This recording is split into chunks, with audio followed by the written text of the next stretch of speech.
Magandang araw po sa ating lahat. Ako po si Feby sa Libano Licong mula sa Jilan Tungib, Berong, Quezon, Palawan at isa sa mga estudyante dito sa BLTC Quezon, Palawan.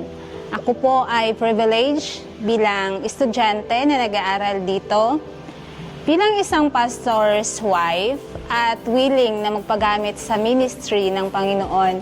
Na-realize ko na ang leadership ay mula sa Panginoon, ang pamumuno ay mula sa Kanya, at ako ay bahagi lamang ng katawan ni Kristo na gumagawa nito. Marami pong mga iba't ibang bagay na matututunan.